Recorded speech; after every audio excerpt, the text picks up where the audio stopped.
Selamat Hari Raya Aidilfitri guys. Yes, yeah. Ya itu je. Just kidding, hari ni aku nak buat Q&A. So hari ni aku akan jawab komen korang dekat post aku yang sebelum ni lah. So, soalan pertama daripada Raf Animasi. Umur kan berapa? 18. Duduk negeri mana? Buat masa ni aku banyak berpindah randah. Jadi aku duduk kat Melaka. Apa yang membuatkan Ken termasuk dalam animated YouTuber ni? By the way, tahniah 1k subscriber. Apa yang membuatkan aku masuk dalam YouTube animasi ni? Aku Pertama lah, aku tengok kartun kat ETV yang macam biasa kan. Macam budak normal lah. Kalau budak normal dia akan tengok je kartun tu kan. Dia macam anggap dia tak ada apa-apa.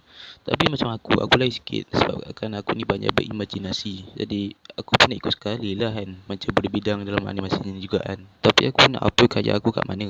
Jadi aku upload lah kat YouTube sebab kan. Jadi itu sajalah Q&A aku. Jadi terima kasih semua kepada siapa saja yang telah subscribe Ken Animasi ni. Assalamualaikum, bye.